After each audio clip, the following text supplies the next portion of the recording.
discuss electrostatic potential due to a dipole. एक dipole की वजह से हम देखना है किसी पॉइंट पे इलेक्ट्रोस्टैटिक पोटेंशियल कितना क्रिएट होता है। इधर ये हमने पॉइंट ए ले लिया जहां पे हमने क्या करना है, कैलकुलेट इलेक्ट्रोस्टैटिक पोटेंशियल। किसकी वजह से? डाइपोल की वजह से। डाइपोल के बीच का डिस्टेंस कितना होता है? 2a। देख रहे हो यहाँ पे हमने एक डाइपोल ले लिया माइनस q और प्लस q, एक डाइपोल ले लिया, two equal and opposite charges और separated by the distance 2a। अगर आप देखो तो मैंने सेंटर पोजीशन से a डिस्टेंस इधर रखा और सेंटर से इधर a रखा हुआ है। Is that clear? अगर इन दोनों को कंबाइन करोगे तो कितना हो जाएगा? 2a। ठीक है, ऐड ऑन करके कितना हो जाएगा ये? 2a। ठीक है, अब मैंने यहां से क्या कर दिया, पोजीशन वेक्टर्स ड्रा कर दिया। एक सेंटर से ले लिया डिस्टेंस यहां तक a पॉइंट तक का कितना r, और माइनस q चार्ज से ले लिया डिस्टेंस a पॉइंट तक कितना r1, और प्लस q चार्ज से ले लिया डिस्टेंस इस पॉइंट तक का कितना r2। Any problem till here? अब देखो, अब क्या है कि अब हमारे पास यहां पे देखो, अब हम क्या करेंगे, यहां से हमें दिख रहा है कि लेंथ इक्वल नहीं है। क्या ये लेंथ इक्वल है? तो हम थोड़ा इस लेंथ को इक्वल करने के लिए कोई मेथड कर लगाएंगे। ठीक है, देखो ध्यान से, हमने क्या किया, सबसे पहले हमने यहां से एक परपेंडिकुलर, यहां से एक परपेंडिकुलर ड्रा कर दिया भाई, यहां से एक परपेंडिकुलर ड्रा कर दिया। दिख रहा है आपको इस पॉइंट पे? बोलो, पहले आप क्या करो, देखो ये चीज दी हुई है, हाँ जी ये चीज दी हुई है, हमें निकालनी है ये चीज। ये क्या है? अगर ये परपेंडिकुलर है तो ये क्या है? Very good, base. और ये क्या है? हाइपोटेन्यूज। बेस और हाइपोटेन्यूज किस फॉर्मूले में आते हैं? वेरी गुड, किस में आते हैं? cos थीटा। किसमें? cos थीटा। So can I write it as, यहां पे परपेंडिकुलर ड्रा किया हुआ है, ये बाद में डिस्कस करेंगे, पहले इसको करते हैं। Can I write it as in triangle, इसको नाम दे दो कुछ, क्या नाम दोगे? ए दिया हुआ है, बी दे दो, इसको सी दे दो। ठीक है, in triangle, in right angle triangle, right angle triangle OMB, cos theta is equivalent to base. What is base? OM divided by what is hypotenuse? OB. ठीक है, base upon hypotenuse. So cos theta will be equivalent to what? OM divided by A. हाँ जी, OB कितना distance है? A distance है, तो divide by A. Can I write it like this? OM is equivalent to A cos theta.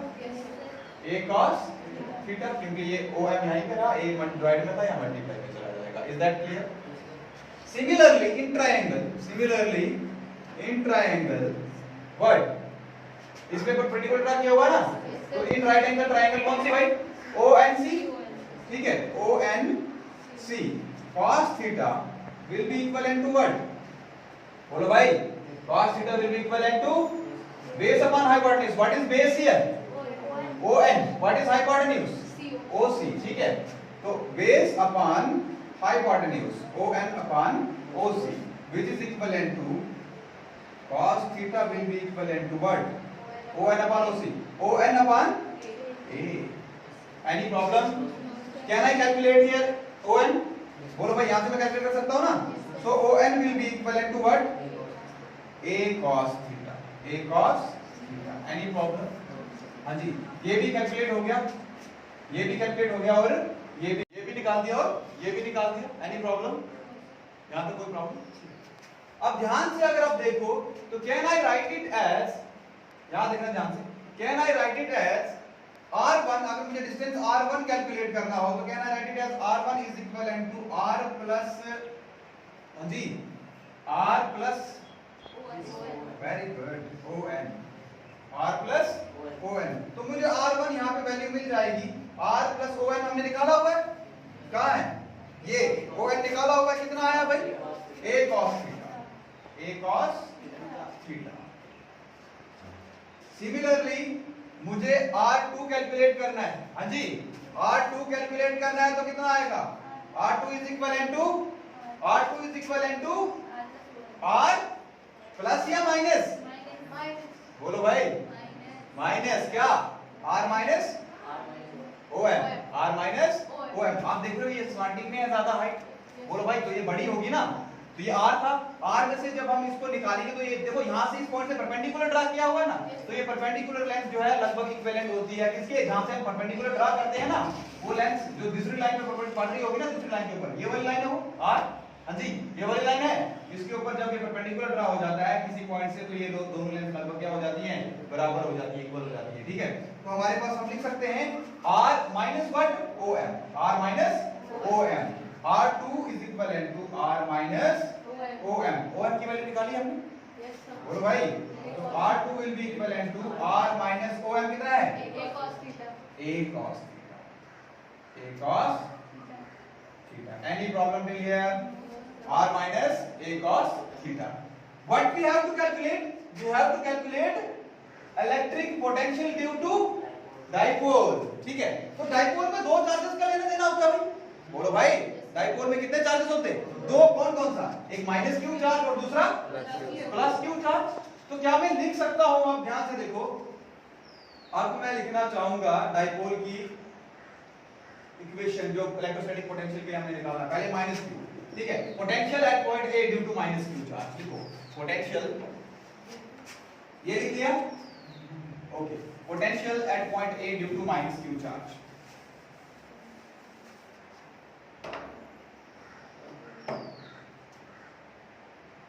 Potential at point A due to minus Q charge,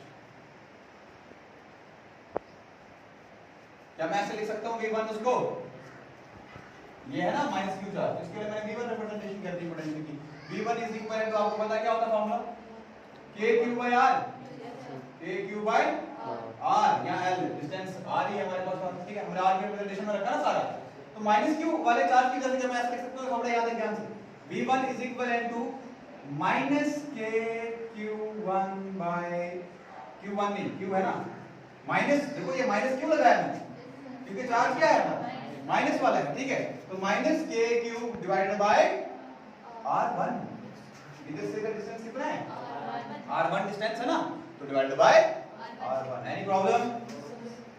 similarly potential due to plus q, very good, due to plus q charge, ठीक है, कितना आएगा हमारे पास, V2 is equivalent to, let's suppose V2 potential है, वो अपना potential create करेगा वहां पे, क्या आएगा हमारे पास, हाँ KQ by R, जिसको मैं लिख सकता हूँ क्योंकि प्लस q चार्ज है तो माइनस लगाने की जरूरत नहीं है, तो V2 किसके बराबर आएगा हमारे पास, हाँ जी इधर इधर इधर, V2 कितना आएगा, हाँ हाँ KQ by R2, any problem. अब हमें निकालना क्या था वहां पे, इलेक्ट्रोस्टैटिक पोटेंशियल मतलब नेट पोटेंशियल दोनों चार्जेस की वजह से, तो क्या करना पड़ेगा, सम करना पड़ेगा V2 प्लस V1, ठीक है, या V1 प्लस V2 एक ही बात है, ठीक है, V2 प्लस V1 करो या फिर V1 प्लस V2 करो, ये लिख लिया, ये लिख लिया, okay. Now we have to calculate net potential, ठीक है, net potential at point, net potential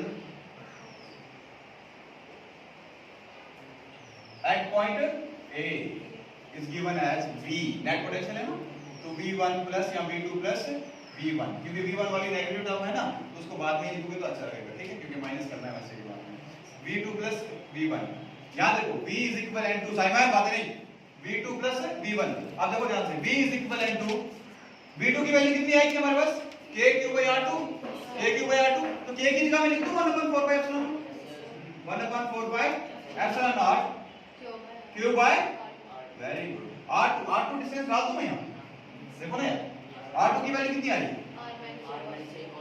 R minus a cos theta, any problem, ठीक है, R2 की वैल्यू हमने डाल दी, और प्लस है, लेकिन ध्यान से, प्लस है प्लस V1, लेकिन V1 किस में आया हमारे पास, माइनस में आया ना, माइनस KQ by R, बोलो भाई KQ by R1, ठीक है, तो मैं डायरेक्ट माइनस ही डाल देता हूँ, प्लस माइनस माइनस ही होना है, माइनस 1/4 pi epsilon naught, क्योंकि K की वैल्यू कितनी होती है, 1/4 pi epsilon naught Q by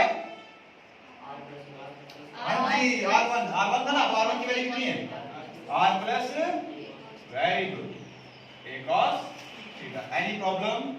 अब ये वैल्यू हमने पुट करनी है, इसको रख कर, ठीक है। अच्छा एज यू कैन सी कि चार्जेस भी यहाँ पे क्या है, कॉमन है, और 1/4πε0 भी कॉमन है, तो ले लें common. V is equivalent to Q by 4πε0। अंदर क्या रहा भाई, अंदर क्या रहा, 1/r minus a cos theta और minus 1/r plus a cos theta. ये बहुत सिंपल हो गया ना, बोलो भाई।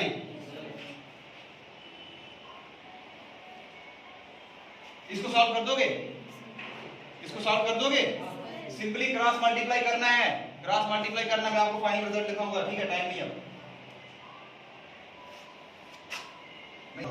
देखो v is equivalent to q by 4πε0, इसको इधर क्रॉस मल्टीप्लाई करोगे तो कितना आएगा, r plus a cos theta, everybody r plus a cos theta, और यहाँ पे माइनस है तो माइनस, अंदर क्या रहेगा, r minus a cos theta. Any problem, divided by, as you can see here, what is this, a minus b into a plus b, a minus b into a plus b क्या होता है, a square minus b square, तो कर दे सीधा सीधा कर दो, यहाँ पे r square minus a square cos square theta. बोलो भाई, मैंने ओपन कर दिया डायरेक्ट, ठीक है, क्योंकि मैंने आपको बोला कोएफिशिएंट का स्क्वायर अलग से होता है और डिनोमिनेटर का स्क्वायर अलग से होता है, तो a square cos square theta. Any problem, okay. b is equivalent to q by 4πε0, अंदर क्या बचा, यहाँ पे देखना जरा, r plus a cos theta minus r, बोलो भाई, माइनस r और plus a cos theta. Any problem, divided by this term, r square minus a square cos square theta. Any problem. अब अगर ध्यान से देखो r और r, क्योंकि ये प्लस में एक माइनस में है, और ये कितना हो जाएगा, 2a cos theta, a cos theta plus a cos theta कितना हो जाएगा, 2a cos थीटा, ठीक है।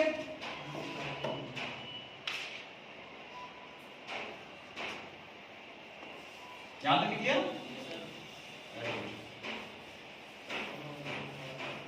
देखो v is equivalent to q into 2a cos theta divided by r square minus a square cos square theta, ठीक है, a square cos square theta। अब अगर ध्यान से देखो तो v is equivalent to q into 2a, dipole moment भाई, हाँ जी, p डाइपोल मोमेंट, बोलो, ठीक है, तो ये आएगा p cos theta divided by r square minus a square cos square theta, cos square theta। Any problem till here, okay. अब देखो यहाँ पे ध्यान से, v is equivalent to, देखो चलो लिख देते पहले, आपको पता है ये जो a डिस्टेंस है, ये जो a डिस्टेंस है r के कंपैरिजन में बहुत ही छोटा होता है। a डिस्टेंस बाय डाइपोल का डिस्टेंस कितना, और वेरी वेरी स्मॉल, ठीक है। तो ये इस r के कंपैरिजन में ये डिस्टेंस जो है बहुत ही छोटा है। देखो आपको डायग्राम पे ये दिखाया हुआ है इतना ही, लेकिन ये इतना थोड़ी होता है, आपको पता है ना, क्योंकि डायग्राम तो शो करनी पड़ेगी, क्योंकि डायग्राम कैसे समझाएंगे नहीं तो, ठीक है। ये बहुत ही माइन्यूट सा डिस्टेंस होता है, बहुत ही माइन्यूट सा डिस्टेंस होता है। तो since this a is very less than r, so it is neglected। a को क्या किया जाता है, नेग्लेक्ट। तो मतलब जब हम a को नेग्लेक्ट करेंगे तो मतलब ये सारी टर्म क्या हो जाएगी, नेग्लेक्ट हो जाएगी। क्या बचेगा डिवाइड में सिर्फ v is equivalent to p cos theta divided by r square। हाँ, वो 4πε0 भी तो है, ठीक है, कोई बात नहीं, k लिख दो यहाँ पे, हाँ जी, k लिख दो सिंपली, कोई जरूरत नहीं है लगाने की, ठीक है। यहाँ तक लगाया था ना, हाँ ठीक है। तो यहाँ पे हमारे पास 1/4πε0 था साथ में, तो उसकी जगह k लिख दिया, क्योंकि k की वैल्यू 1/4πε0 होती है, ठीक है। तो ये आ गया k हमारे पास साथ में। अच्छा जी, तो v is equivalent to k p cos theta upon r square। This will be the net electrostatic potential at point A due to dipole। Due to any problem?